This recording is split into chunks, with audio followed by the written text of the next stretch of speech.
Hi, my name is Janis, I'm from Germany, and if you love Edison as much as I do, you might have the same problem as I have. Because you see, I have this one friend I always go to the gym with, and one day I was like, hey, why don't we work out our minds as well and play some old school Edison? I know you've played Yu-Gi-Oh! Back in the school days as a child. I know you played some dueling books, you even had a look into Master Duel, but yeah, modern format is crazy hard to get into. But Edison, that's the format for you. It's not as crazy, not as Wild West as Goat format. And you know the rules of Yu-Gi-Oh! So if you want to get into Yu-Gi-Oh! Without the hassle of learning modern, let's play some Edison. And the format is great fun. I love Edison. So we played some games, and what I realized was, while my friend, he knew the rules, he wasn't really aware of the concepts and what to play around, what to expect. So I thought, yeah, maybe I'll do a little resource video that you can show to your friends that you want to get into Edison as well. Like, here are the basic cards you want to play around.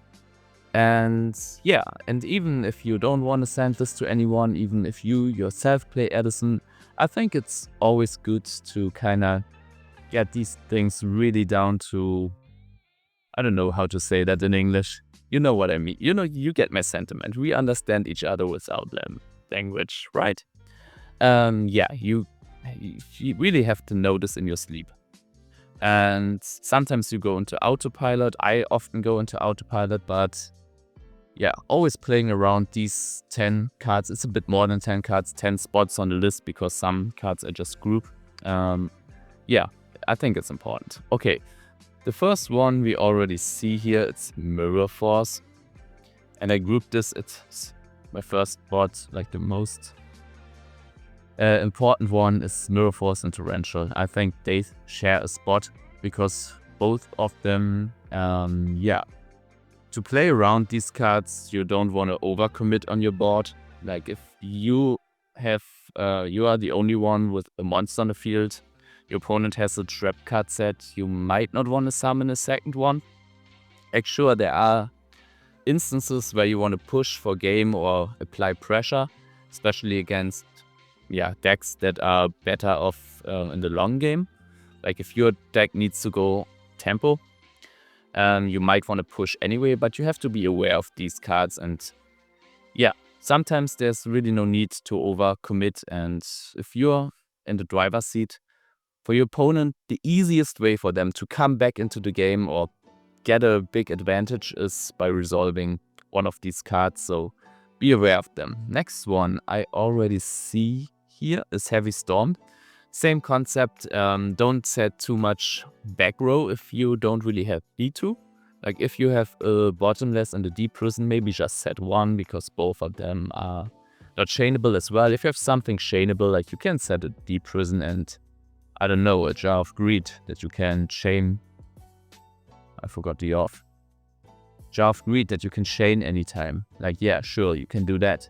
And then even bait a Heavy Storm, because Heavy Storm just hitting one back roll, in my book, that's a win for me. Yeah. And for all these three cards, there's one important thing. In Edison, they're all limited to one. So once you've seen Mirror Force and Torrential gone, go ham with your monsters. Once you see Heavy Storm gone, okay, it's not exactly true, because there are still other board vibes, mainly this Black Rose Dragon. So you kind of need to know if your opponent can make a Black Rose or not. But yeah, usually after these cards are gone, you can go a little bit more aggressive and push your advantage. One thing you need to look out for, especially when resolving these cards, yeah, Heavy Storm is the one that comes to mind in most situations, is, how do you write it? Yeah, Starlight Road. If your opponent sets a lot of back row and you have a Heavy Storm, like, if your opponent, if they know what they're doing, they probably won't overcommit on their back row for no reason. So they probably have something to stop the big board wipe that is Heavy Storm. So yeah, Starlet Road is the most severe punish they could have. And decks that play a lot of back row, they usually play Starlight Road. So you have to look out for Starlight Road. Play around Starlight Road. If your opponent sets suspiciously many backrow cards, maybe you don't want a heavy storm into that. But yeah, maybe you have to. Yeah, but you have to decide. Just be aware of it. Then, number 4 on this list is another double spot. I give this to Gorz and... How do you pronounce this in English? O-E in German is a Ö. I would say in English it's Triggeria as well, is it? Let me know in the comments if not. Yeah, right. Gorz and Triggeria are the big battle traps. Battle hand traps. So if you're attacking your opponent directly, most of the time, yeah, they can drop these cards on you. They can even drop it when they just get battle damage, in case like of Triggeria. But Gorz, it's the more scary card, I would say, and the more common one. And because Gorz just comes down, yeah, it special summons itself, and then it special summons a token, which gets as much as attack as the battle damage you just took. So if you have multiple monsters to attack your opponent directly with, always start with the one with the least amount of attack. Because if you start with the biggest one, they just drop Gorz, get the big token, and the other ones won't go through. If you attack with the weakest first, they at least take the damage from the weakest, because usually they want to drop Gorz on your biggest attack. And in some cases, if you can't really deal with the Gorz being dropped on you, sometimes you even don't want to attack your biggest monster. And if your opponent starts the turn and just passes without committing anything to the board, that's kinda a tell that they could have Gorz, and you want to play around that. Triggeria, I think it's a bit easier to play around. If your opponent has a big hand, then you have to look out for it, but I think it's mainly Gorz. But be aware of these cards when attacking, when doing battle damage. Right, next up, we're gonna ask when your opponent starts going first and they just set a card, what can I expect? And I think there are 2 cards that you always have to think about if you don't know what they're playing. You have to think about Hamster and Reicho. So yeah, Hamster, if you attack into it, flip, it will get the Reicho. Reicho, it will destroy a card and mill a bunch. So yeah, always be aware. Like if they set a card, I don't know, if you want to start maybe Armageddonite. Yeah, Armageddonite, hit over Reicho and then trade the Armageddonite for Reicho can be a good trade. So yeah, that's... Reicho is also for me the reason that I mainly don't want to set or commit my best cards to the field until main phase 2 if I plan to attack. Sometimes with the super nimble Mega Hamster, sometimes you have to think about if you want to attack at all, because not many monsters can get over it. And yeah, so these are cards that you have to expect when attacking a face down monster. There are other cards like Battle Recruiters, could be something, a DD Warrior Lady, a Sengan, a Dandy Lion. Yeah, but I think for the beginning, think about what do I want to do if there's a Hamster or a Reicho. Like, do I want to attack? Do I want to commit this monster or that monster? Do I want to set back row? Yeah. Alright, next up we have big boss monsters. So there are 4 in particular I want to name here. Dark Armed Dragon, then we have the Judgment Dragon. Oh my god, how do you even write this? There it is. What did I write wrong? Anyhow, Christia is another one. So hard to spell in English. Okay, an I, not a Y. And the last one is, let's spell this one right, Absolute. Okay, I missed the L here, that's my bad. Absolute Zero. So yeah, there we go. There we don't go, it goes to the extra deck, obviously. These boss monsters have special summoning conditions, like especially these 3. This one needs 3 darks in the grave. This one needs 4 or more Lightsworns with different names in the grave. This one needs exactly 4 fairies in the grave. Exactly 3 darks for Dark Hunt as well. So if you know your opponent is on Lightsworns or on fairies or on darks, you want to look out for when they are on exactly 3. Sometimes you don't want to attack into a dark monster if you set them on, if that would put them on 3 exactly. Sometimes, yeah, you want to wait out until you can get them to 4 in one push. For Judgment Dragon, if you see that you just destroyed the one Lightsworn that put him at 4 and you decided in maybe a soul release, you want to use that maybe at this point. Yeah, so be aware of when they can summon those big scary boss monsters, and then use your back graveyard hate, or think about how you want to set up their graveyard for them or not. For Absolute Zero, it's a little bit different because he gets mainly summoned with, how's it called? With Miracle Fusion. So if they have a water and warrior in grave, then you elemental hero, sorry, not a warrior. Then you kind of have to look out and expect an Absolute Zero to hit the board, and you might want to plan around this. Maybe, not overcommit your board with monsters. Maybe place a bottomless and one monster that you can afford to lose.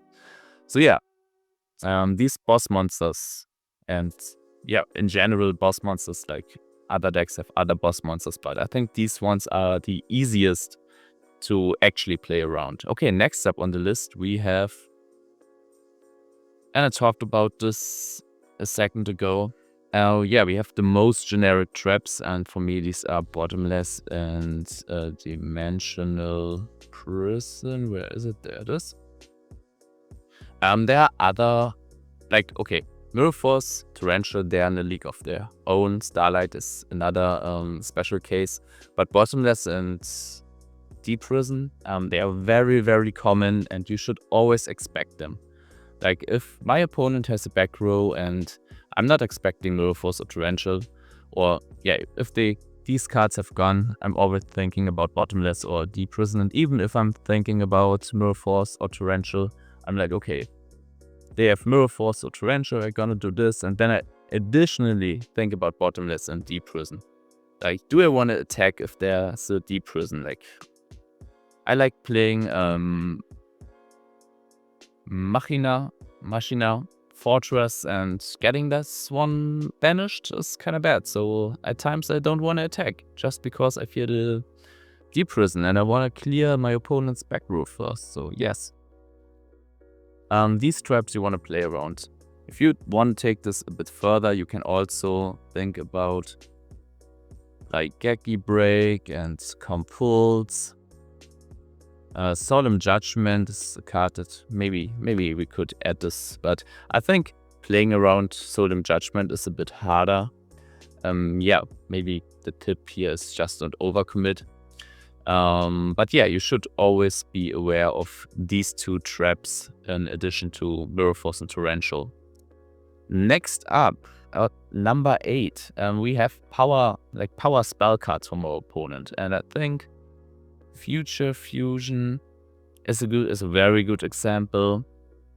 Then we have what else? We have Black Whirlwind for Blackwings, or even, I don't know, for the 6 Samurais they have 2 continuous spell cards. I don't know which one was the broken one. There's Gate of the 6.